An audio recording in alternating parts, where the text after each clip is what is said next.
Sesaat lagi kita akan menyaksikan seorang pemimpin agar tidak mengikuti kesalahan orang lain.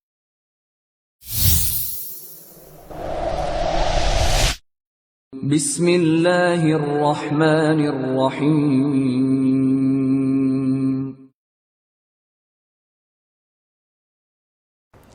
Bismillahirrahmanirrahim. Assalamualaikum warahmatullahi wabarakatuh. Innal hamdalillah nahmaduhu wa nasta'inuhu wa nastaghfiruh wa na'udzu billahi min shururi anfusina wa min sayyiati a'malina may yahdihillahu fala mudilla lahu wa may yudlil fala hadiyalah. Wa asyhadu an la ilaha illallah wahdahu la syarika lah wa asyhadu anna nabiyyana Muhammadan abduhu wa rasuluh la nabiyya ba'dah. Allahumma shalli wa sallim wa barik ala nabiyyina Muhammadin wa ala alihi wa sahbihi wa man tabi'ahum bi ihsan ila yaumiddin. Alhamdulillah, apa kabar para pemirsa Ahsan TV dan kaum muslimin dimanapun Anda berada? Senang sekali di kesempatan pagi hari ini kami kembali menemani Anda dalam program kajian rutin yang diasuh oleh guru kita Al-Ustadz Abu Abdillah Syarul Fatwa LCMA hafizahullah taala. Dan kita masih membahas pembahasan tentang kitab Umdatul Mar'ah, dan insyaallah taala kita telah sampai di hadis yang ke-60 dari kitab tersebut, yakni pembahasan yang akan disampaikan Ustadz bila istri meminta cerai. Dan seperti biasa, setelah nanti kita akan mendengarkan penjelasan dari Ustadz, kami akan memberikan kesempatan bagi Anda untuk bisa bergabung dalam segmen soal jawab. Dan kami telah menampilkan dua layanan telepon di layar televisi Anda yang nanti bisa Anda manfaatkan kesempatan sesi soal jawab. Yang pertama, Anda bisa menghubungi kami di nomor 021 8901 603. Adapun bagi para pemirsa yang ingin bertanya melalui layanan pesan singkat, kami persilakan untuk mengirimkan pertanyaan di nomor 0811 900 7913. Dan alhamdulillah Ustadz telah berada di studio Ahsan TV. Sebelum beliau memulai kajian di kesempatan pagi hari ini, kita akan sapa terlebih dahulu. Assalamualaikum warahmatullahi wabarakatuh, Ustadz. Waalaikumsalam warahmatullahi wabarakatuh. Gimana Ustadz? Sehat kabar pagi hari ini, Ustadz? Alhamdulillah, baik. Baik, walaupun hujan-hujan dingin-dingin, Ustadz. Ya, kami persilakan kepada Ustadz untuk memulai pembahasan. Falyatafaddal masykura. Bismillahirrahmanirrahim. Assalamualaikum warahmatullahi wabarakatuh. Alhamdulillahirabbil alamin. Wassalatu wassalam ala rasulillah nabiyina Muhammadin wa ala alihi wa sahbihi wa man tabi'ahum bi ihsanin ila yaumiddin. Asyhadu an la ilaha illallah wahdahu la syarikalah wa asyhadu anna Muhammadan abduhu wa rasuluhu la nabiyya ba'dah. Yaqulullah tabaraka wa ta'ala, ya ayyuhalladzina amanu taqullaha haqqa tuqatih wa la tamutunna illa wa antum muslimun.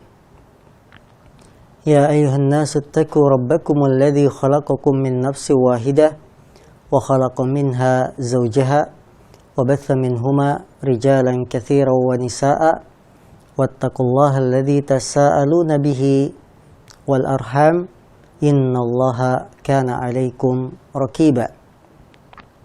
Fa inna asdaqal hadis kitabullah wa khairal hadi hadi Muhammadin sallallahu alaihi wasallam wa syarrul umuri muhdatsatuha fa inna kulla muhdatsatin bid'ah wa kulla bid'atin dhalalah wa kulla dhalalatin finnar.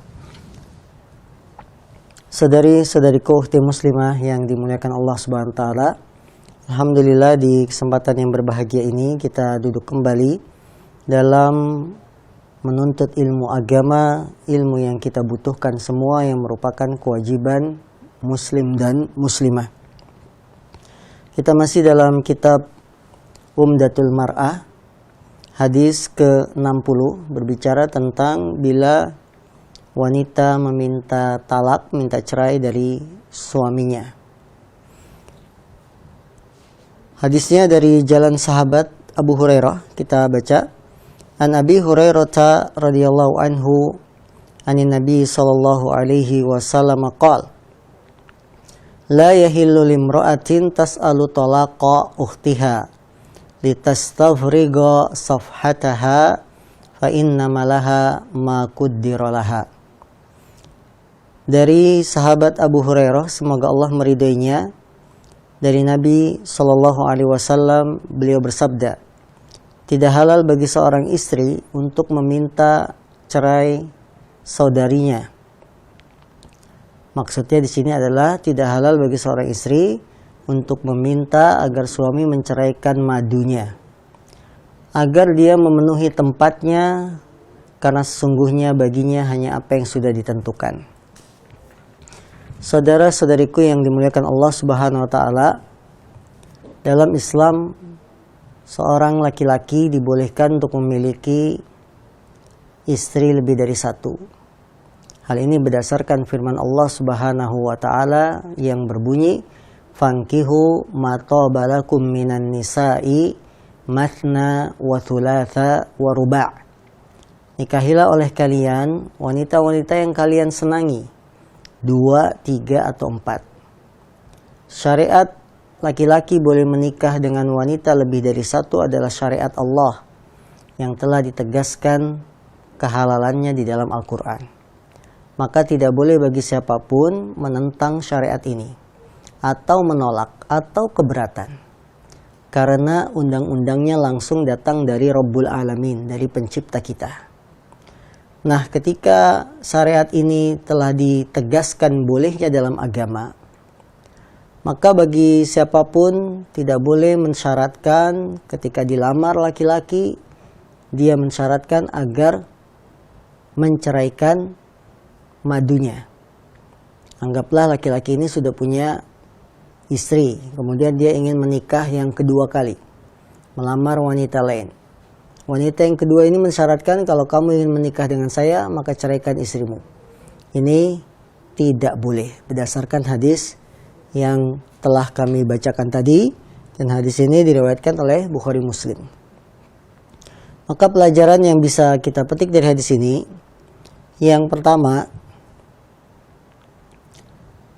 larangan seorang wanita ketika dilamar laki-laki membuat syarat agar menceraikan istrinya yang pertama. Larangan bagi seorang wanita ketika dilamar laki-laki membuat syarat agar menceraikan istrinya yang pertama atau menceraikan madunya yang lain. Hal ini sungguh tidak dibolehkan, karena akan terkena dampak. Yang terkena dampak dari akibat buruk perceraian adalah istri pertama. Padahal Islam melarang memberikan bahaya kepada orang lain. Nabi kita yang mulia sallallahu alaihi wasallam, beliau bersabda, "La dororo wa la diror." Tidak boleh membahayakan diri sendiri dan tidak boleh membahayakan orang lain. Dengan kita membuat syarat, kamu boleh menikahi saya dengan syarat kamu ceraikan istrimu, ini berarti kita telah memberikan satu bahaya kepada orang lain, yaitu istri yang pertama. Dan itu dalam Islam tidak boleh. Ketahuilah saudari-saudariku yang dimuliakan Allah, membuat syarat dalam pernikahan ada dua bentuk. Bentuk yang pertama, membuat syarat yang dibolehkan secara agama. Dan bentuk yang kedua, membuat syarat yang tidak dibolehkan secara agama. Membuat syarat yang dibolehkan secara pandangan agama adalah syarat-syarat yang tidak bertentangan dengan aturan agama. Ya, syarat-syarat yang tidak bertentangan dengan tujuan pernikahan. Ini boleh. Contoh, kita membuat syarat, apabila nanti saya terima lamaranmu, maka setelah menikah saya ingin tinggal bersama orang tua saya. Syarat ini jika disetujui, maka dia boleh dan harus dilaksanakan.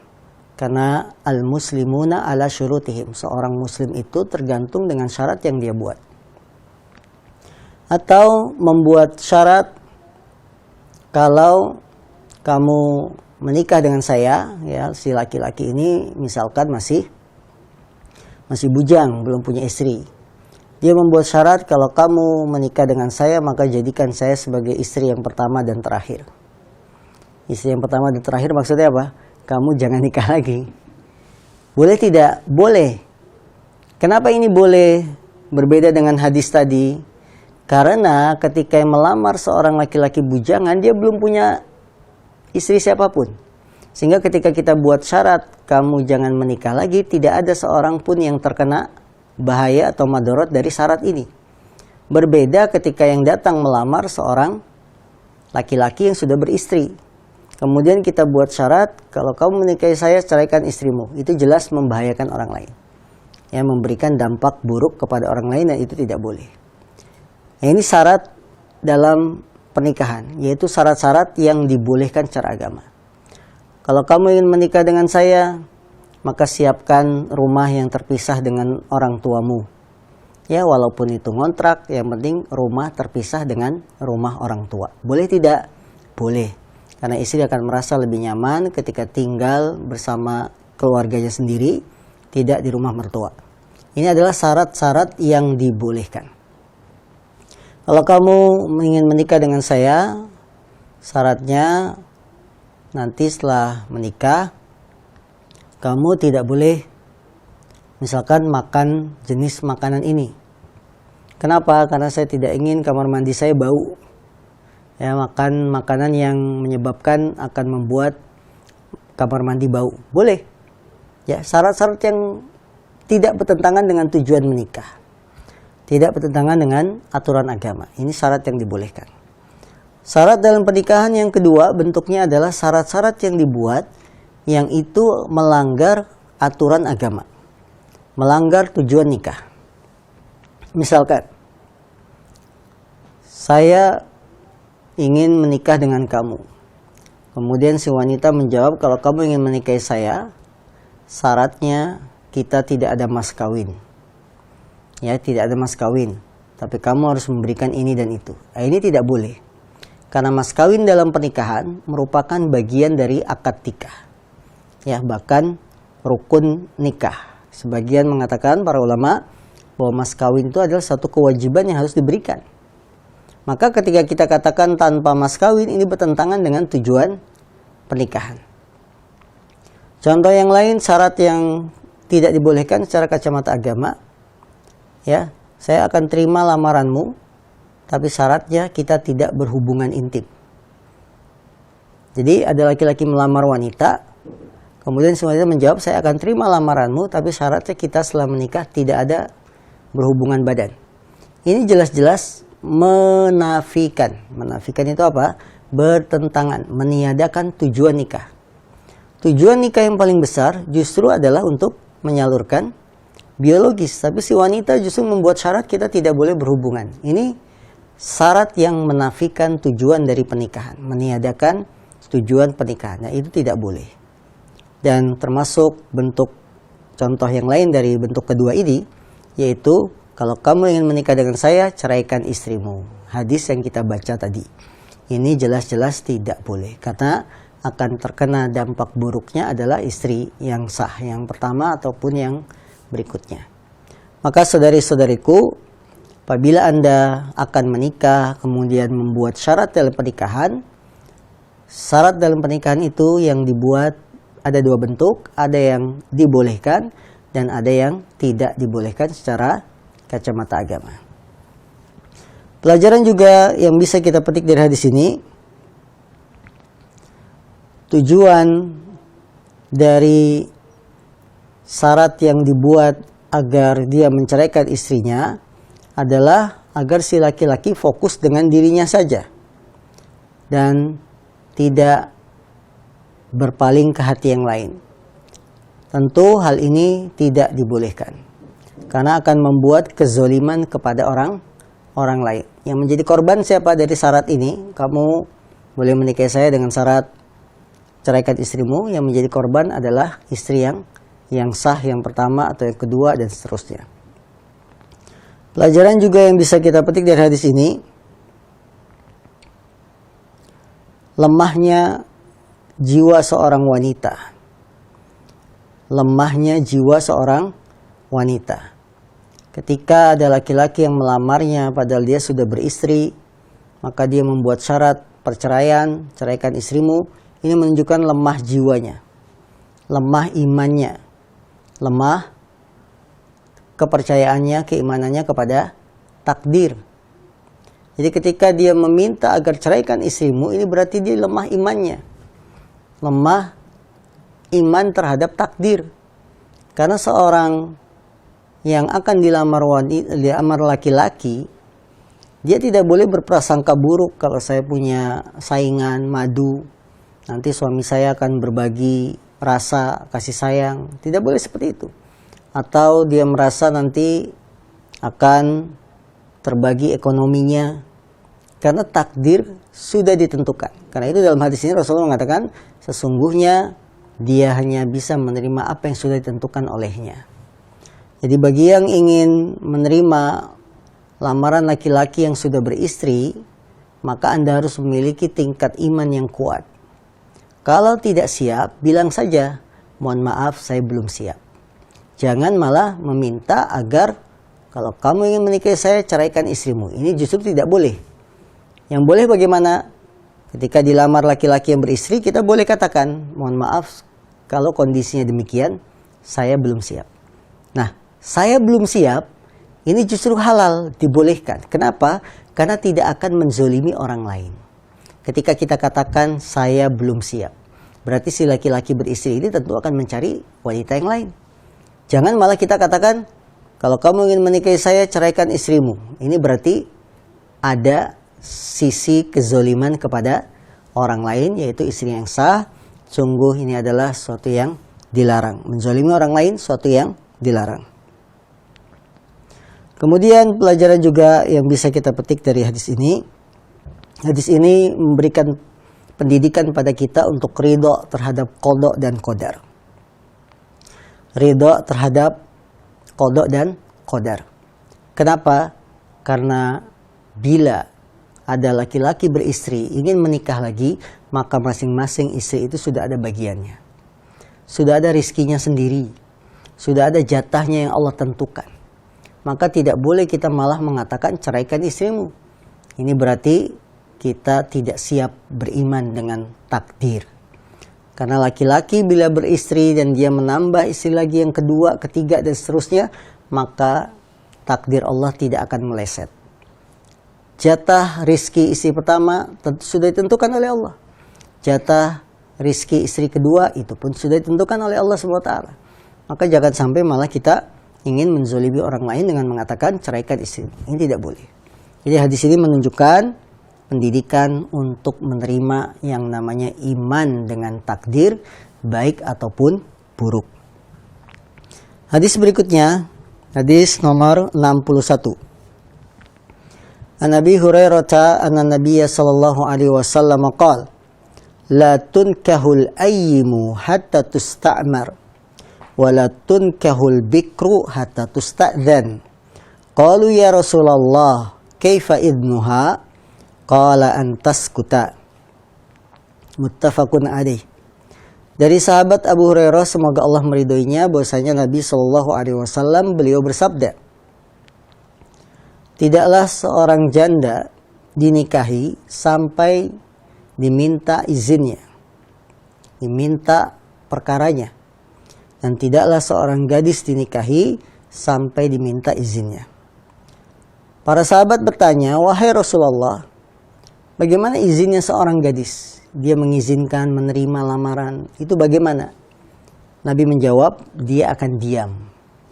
Ya, seorang gadis, tanda setujunya dia akan diam. Hadis dikeluarkan Imam Bukhari dan Muslim. Saudaraku yang dimuliakan Allah SWT, ketika kita melakukan prosesi menuju pernikahan, ada yang namanya lamaran. Ada yang namanya lamaran. Lamaran adalah sebagai bentuk tanda keseriusan kita untuk menikahi wanita tersebut. Ketika sudah sampai proses lamaran yang sebelumnya berarti sudah didahului dengan perkenalan, sudah didahului dengan nazar, melihat, dan kita ada rasa cocok, senang, maka berlanjut pada proses lamaran.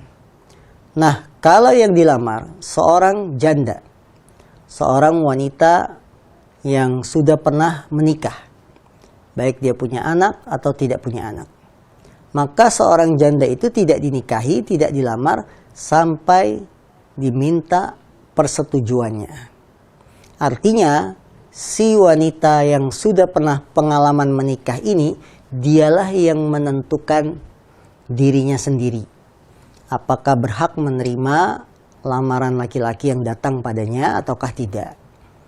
Jadi orang tua tidak bisa memaksa, hanya meminta pendapat. Bagaimana pendapatmu nak? Kamu kan sudah pernah menikah dengan pengalaman pernikahan pertama, sekarang datang lagi laki-laki yang kedua ingin menikahimu. Tentu dia punya pengalaman, maka diminta persetujuannya itu siapa? Si janda tersebut. Beda dengan kalau yang dilamar wanita masih gadis. Wanita masih gadis belum punya pengalaman. Dia belum pernah merasakan apa yang namanya pernikahan. Maka diminta persetujuannya juga, tapi orang tua bisa memberikan apa? Arahan, masukan.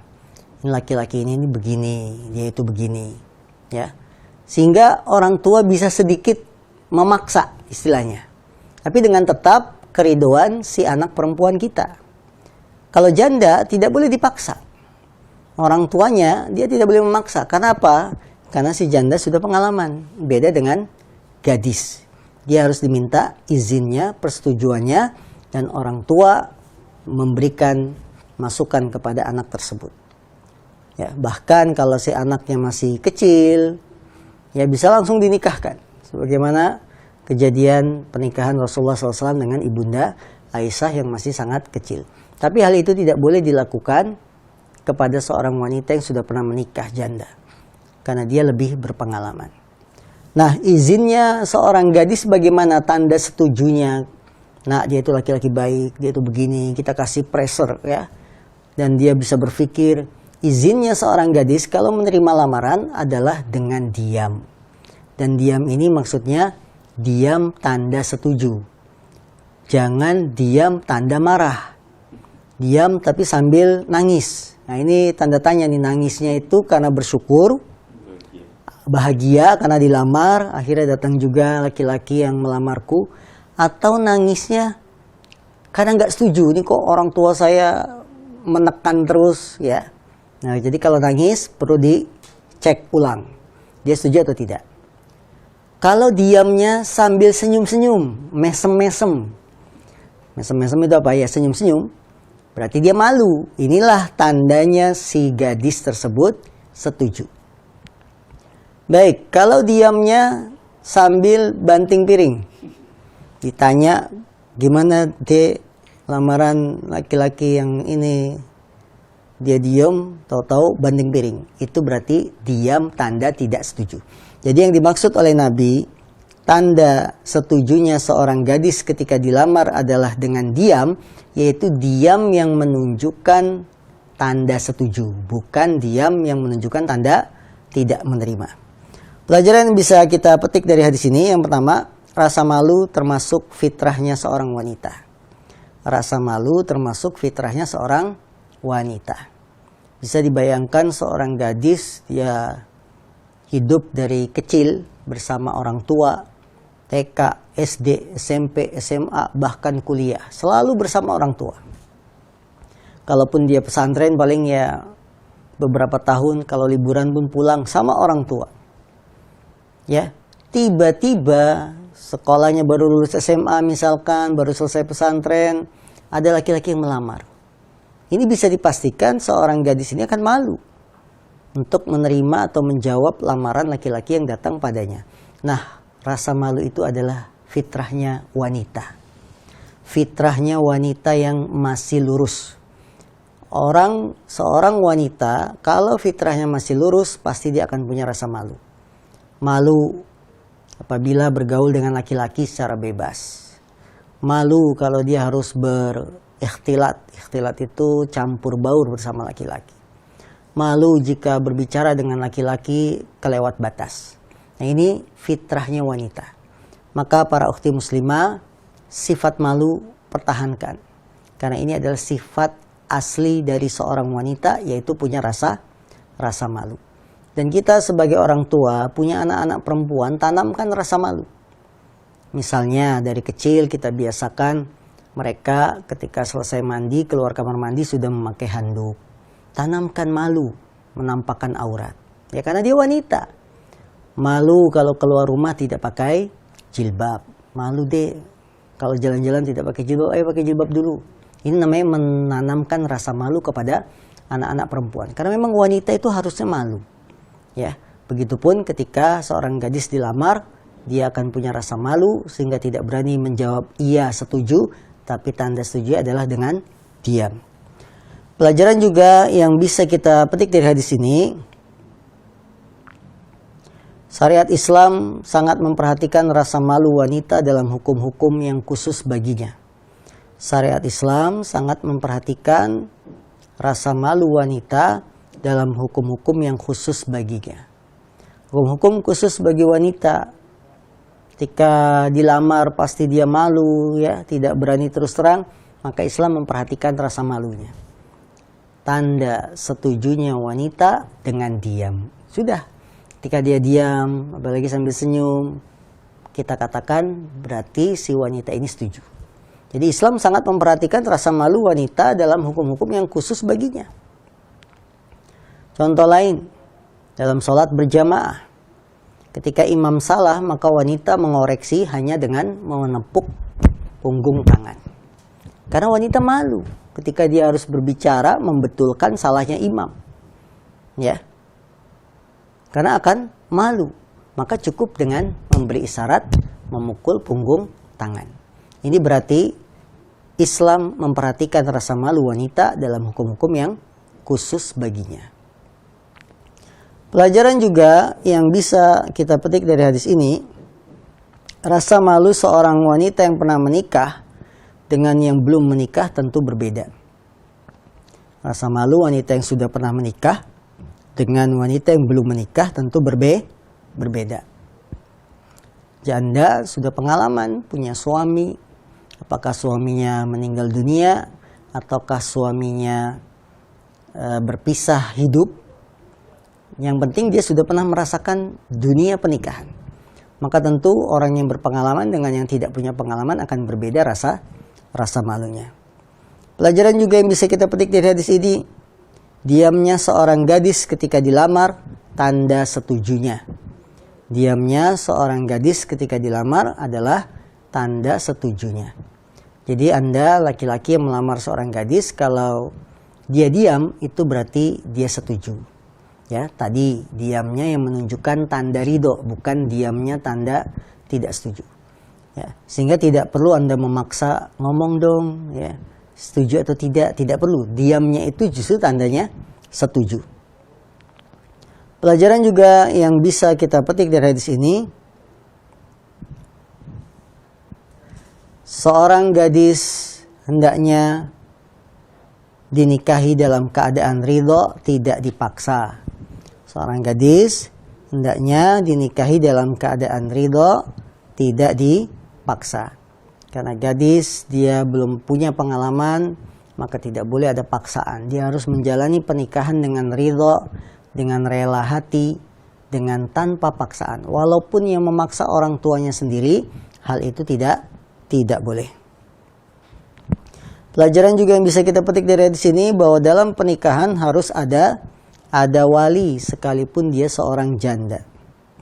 Kalimat yang diberikan dalam redaksi hadis ini, latun kahul ayyimu hatta tustamar.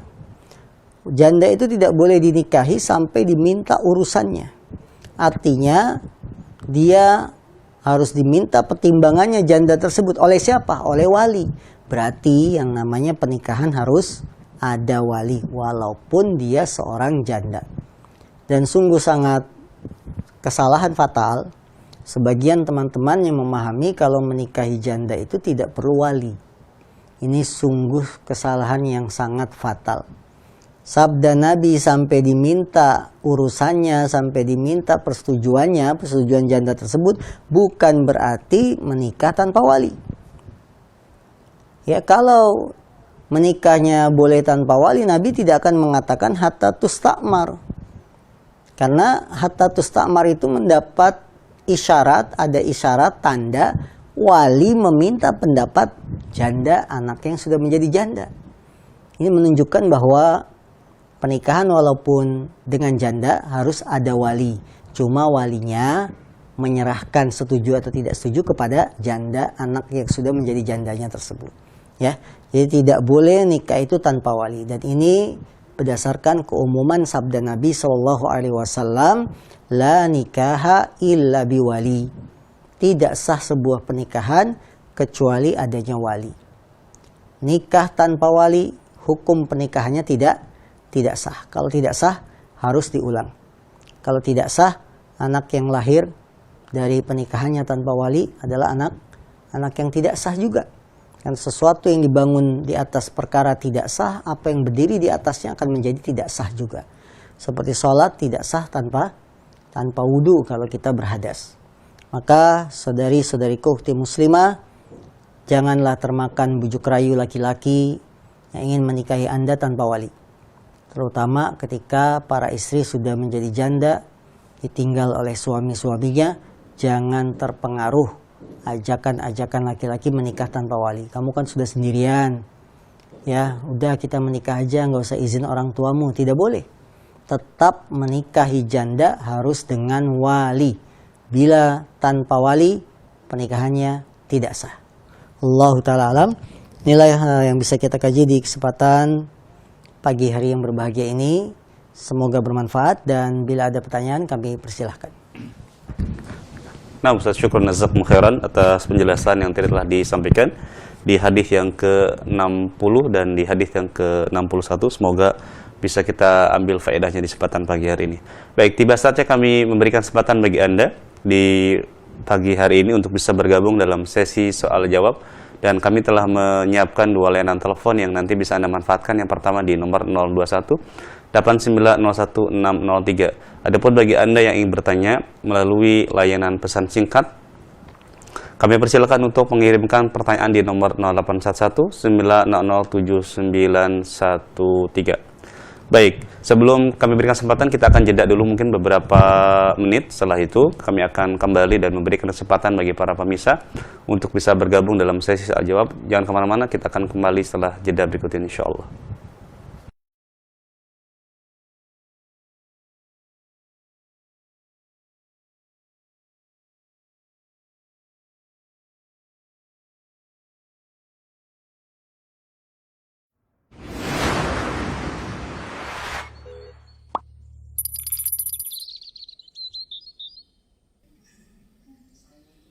Waalaikumsalam.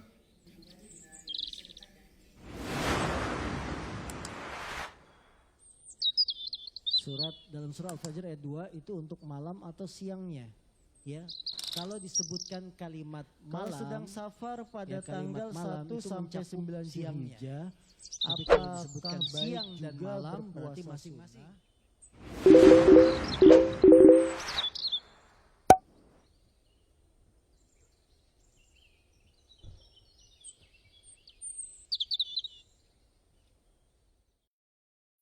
Bismillahirrahmanirrahim. Assalamualaikum warahmatullahi wabarakatuh.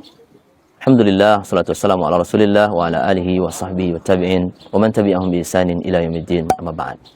Muslimin wal muslimat, jamaah salatur dan pemirsa Ahsan TV yang berbahagia, melaksanakan ibadah umroh merupakan cita-cita seluruh kaum muslimin karena mendapatkan pahala yang besar di sisi Allah Subhanahu wa taala. Melalui hadis yang diriwayatkan Bukhari dan Muslim, Rasulullah sallallahu alaihi wasallam bersabda, al-umrah ila al-umrah kafaratu lima bainahuma wal hajjul mabrur laisa lahu jazaa'un illa al-jannah. Dari satu umrah ke umrah berikutnya merupakan penghapusan dosa bagi diri kalian, dan haji yang mabrur tidaklah diberikan balasan kecuali surganya Allah Subhanahu wa taala. Maka dari itu, Selatur bersama Ahsan TV akan berangkatkan jamaah umrah pada tanggal 16 Januari 2025 dengan pembimbing saya pribadi. Segera daftarkan diri Anda sebelum kuota terpenuhi. Jazakumullah khairan wa sallallahu ala nabiyina Muhammad wa ala alihi wa sahbihi wasallam.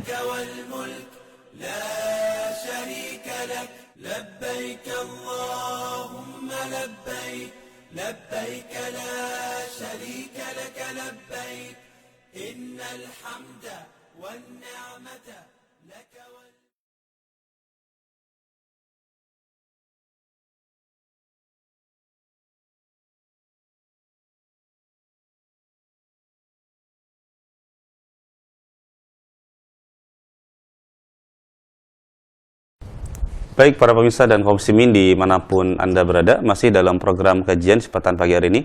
Kami berikan kesempatan bagi Anda untuk bisa bergabung dalam sesi soal jawab. Kembali kami persilakan bagi Anda untuk bisa bergabung. Yang ingin bertanya secara langsung, kami persilakan untuk mengirimkan pertanyaan di nomor 0811-900-7913. Adapun bagi yang bertanya secara langsung, kami persilakan untuk menghubungi kami di nomor 021-8901-603. Baik, sambil kita menunggu penelpon dari pemirsa, sudah ada beberapa pertanyaan yang sudah masuk melalui layanan pesan singkat. Yang pertama dari Ummu Kahfi, kita akan bacakan. Assalamualaikum warahmatullahi wabarakatuh. Semoga Ustadz, tim dan keluarga senantiasa dalam penjagaan Allah. Amin. Ustadz izin bertanya, usia berapakah yang lebih baik bagi para orang tua untuk menikahkan anak gadisnya? Apakah lebih cepat lebih baik, misalkan selesai mondok dinikahi? Karena Anda melihat sekarang ini banyak yang telat menikah. Syukron, jazakumullahu khairan. Saudariku yang dimuliakan Allah SWT, di dalam syariat Islam tidak ada batas usia minimal atau maksimal dalam menikahkan putri-putri kita. Yang terpenting dari itu adalah bagaimana kesiapan putri kita untuk menikah. Kalau melihat di zaman sekarang pergaulan yang sangat buruk, laki-laki dan wanita begitu bebas, kemudian kita minta pendapat anak putri kita, bagaimana nak kalau kamu menikah setelah lulus pesantren, SMA, dan dia menyatakan setuju, maka silakan dinikahkan. Yang terpenting dari itu, syariat hanya menentukan meminta ridho kerelaan anak kita tanpa dipaksa. Tanpa dipaksa. Kalau dia melakukannya dengan terpaksa, tentu akan menjadi beban tersendiri dalam menjalani kehidupan berumah tangga. Jadi tidak ada dalam syariat ketentuan usianya. Harus usia sekian lebih baik, ya. Hanya syariat memberikan batasan. Bila anak gadis kita, dia harus diminta izinnya, diminta persetujuannya tanpa dipaksa. Sehingga seorang wali tidak boleh memaksa anak perempuannya untuk segera menikah. Karena perlu dilihat kesiapan dari anak perempuan kita. Kesiapan dari sisi mentalnya, ya bagaimana nanti setelah menikah akan mengurusi anak, bagaimana setelah menikah pasti akan punya anak. Kadang ada anak perempuan yang memiliki sifat sudah dewasa. Ya walaupun masih pesantren, tapi dia sudah dewasa, berpikirnya maju. Sehingga ketika nikah punya anak pun dia tidak merasa kaget. Ada anak perempuan yang masih sukanya main-main. Inginnya senang-senang dulu. Ya, dia tidak siap untuk menikah muda. Maka ini pun jangan dipaksa. Tapi harus dilihat kesiapannya, kerelaannya, sehingga dia benar-benar menjalani rumah tangga itu dengan senang hati. Nah, Ustaz, syukran jazakumullahu khairan atas jawabannya, semoga bisa dipahami. Baik, kita kembali bacakan pertanyaan dari pemirsa. Assalamualaikum warahmatullahi wabarakatuh. Ustaz izin bertanya, bagaimana jika seorang wanita dinikahi untuk istri yang kedua dari seorang suami, lalu sampai menikah belum juga memiliki dokumen negara, Ustaz. Bagaimana sikap kita ketika mendapati hal tersebut, Ustaz? Mohon nasihat dari Ustaz. Syukran jazakumullahu khairan. Saudariku yang dimuliakan Allah SWT, bila Anda dilamar laki-laki yang sudah beristri, ya ingin menikah lagi, maka hendaknya menikahlah dengan resmi. Resmi secara agama, yaitu nikah dengan adanya wali, ada mas kawin, ada dua saksi, yaitu resmi secara agama. Dan resmi secara hukum yang berlaku di negara tempat kita tinggal. Maka kalau di negara kita adanya bukti surat nikah, ya, surat nikah yang harus ada. Ini namanya bukti resmi dalam pernikahan. Kalau Anda sudah sampai sekarang sudah jadi istri kedua tapi belum punya dokumen resmi, ini harus diurus, ya, dengan namanya isbat nikah, penetapan nikah. Dari keterangan isbat nikah maka akan bisa dipakai untuk jadi buku nikah. Jadi ketika ada laki-laki yang melamar, dia sudah beristri, ingin menikahi kita, saat akad nikah harus dibuat yang namanya berita acara. Berita acara pada hari ini telah dilangsungkan akad nikah antara nama mempelai laki-lakinya siapa, nama, tanggal lahir disesuaikan dengan KTP-nya, dan kalau perlu KTP-nya difotokopi. Ya, kemudian dengan seorang wanita yang bernama, tulis dengan KTP-nya, yang disaksikan oleh 2 orang saksi, nama sesuai KTP, fotokopi KTP saksi. Saksi kedua, fotokopi KTP-nya. Dengan mas kawin, sebutin mas kawinnya. Dan dinikahkan oleh walinya langsung, si wanita yang bernama, walinya cantumkan namanya sesuai dengan KTP, data-datanya, dan fotokopi KTP wali. Nah, setelah berita acara itu ditandatangani, setelah akad nikah, maka bisa dibawa ke KUA untuk dilakukan isbat nikah. Kalau di KUA dibilang cukup, bisa jadi buku nikah, maka itu adalah dokumen resmi yang keluar dari negara. Jadi jangan sampai Anda sudah menikah tapi belum punya dokumen resmi. Urus, karena nanti dampaknya ke depan. Kita nggak tahu apa yang terjadi di suami kita. Kalau suami kita meninggal dunia, bagaimana kita ingin melegalkan anak yang lahir dari pernikahan kedua ini? Karena dia juga termasuk anak berhak dapat waris. Kalau diminta, mana buktinya kamu adalah istri kedua suami saya yang sudah meninggal? Kita nggak bisa memberikan bukti dokumen apapun. Ini buktinya anak. Kalau anak, mana bukti aktenya, kartu keluarganya? Ternyata tidak ada. Karena tidak bisa buat kartu keluarga kalau tidak ada buku nikah. Bagaimana bisa buat kakak kalau kita tidak ada buku nikah? Akte juga demikian. Bagaimana akan muncul akte kelahiran kalau tidak ada buku nikahnya? Maka diuruslah dari sekarang sebelum terlambat semuanya. Wallahu ta'ala alam. Nah, Ustaz, syukran jazakallahu khairan atas jawabannya. Semoga bisa dipahami oleh penanya, dan kita bacakan pertanyaan berikutnya dari hamba Allah. Assalamualaikum warahmatullahi wabarakatuh. Ustaz, kami pernah mendengar dengan istilah harta gono gini. Yang jadi pertanyaan, apakah pembagian harta gono gini ini dijelaskan di dalam Islam? Dan kedua, apakah harta gono gini ini berlaku juga, Ustaz, untuk perceraian dalam bentuk talak dari suami, ataukah khulu yang dilakukan oleh istri? Mohon penjelasan dan nasihat dari Ustaz. Syukran jazakumullahu khairan.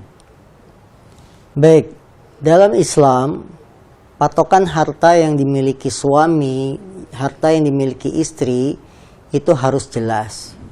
Harta suami milik suami, harta istri milik istri.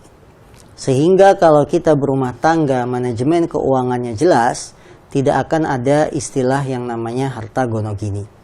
Dalam hukum positif mungkin ada istilah itu, harta gono gini. Tapi dalam Islam tidak ada istilah harta gono gini. Karena harta suami itu milik suami, harta istri milik istri. Jangan dicampur adukan. Harta suami milik istri, harta istri milik istri. Tidak. Ya, harta suami milik suami, harta istri milik istri.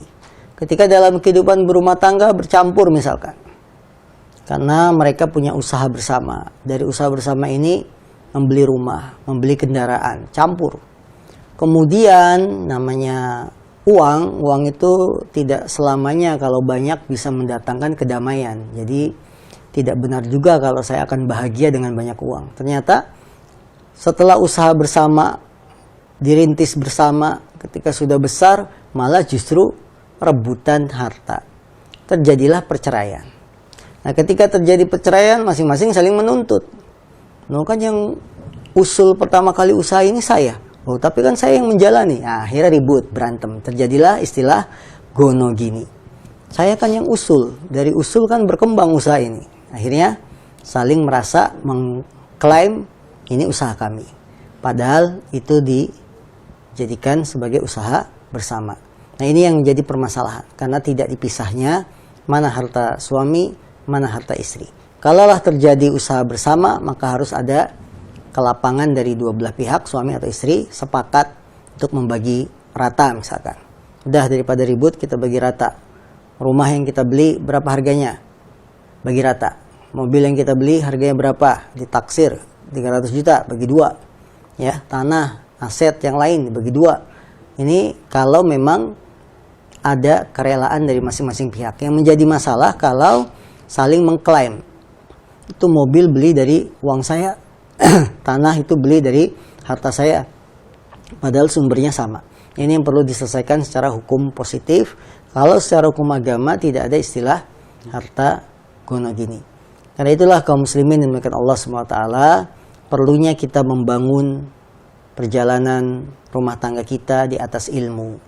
Perlunya kita membangun usaha kita di atas ilmu sehingga semuanya jelas. Tidak ada yang mengklaim saya lebih berhak, tidak ada yang mengklaim saya lebih berjasa, dan seterusnya. Allah alam.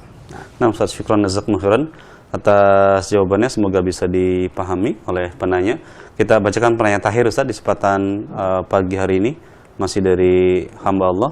Ustaz, Assalamualaikum warahmatullahi wabarakatuh. Mohon penjelasan dari Ustaz, apakah diperbolehkan, Ustaz, saya melakukan salat istikharah dalam perkara-perkara yang krusial dalam rumah tangga kami, misalkan dalam urusan meminta cerai, apakah diperbolehkan dan disunahkan melakukan hal tersebut? Mohon nasihat dari Ustaz. Syukran jazakumullah khairan. Saudara demikian Allah SWT, salat istikharah itu dianjurkan ketika kita memang sulit menentukan pilihan. Ketika kita merasa berat dalam suatu masalah yang kita tidak bisa memilih menentukannya, maka mintalah pertolongan Allah Subhanahu wa taala agar diberikan jalan peluang, jalan terbuka terhadap masalah kita. Itulah fungsi dari sholat istikharah. Anda mendapati masalah, apakah bercerai dengan pasangan atau tidak? Tentu ini harus dipikirkan matang-matang. Selain dipikirkan matang-matang, Anda minta solusi terbaik dari zat pencipta alam semesta, yaitu Allah Rabbul Alamin. Maka boleh Anda sholat istikharah. Bagaimana ini? Ya, istri saya sudah berkali-kali dinasihati tapi tidak berubah. Tidak ada perbaikan yang signifikan. Tidak ada perubahan yang lebih baik. Ya, apakah saya menceraikan atau tidak?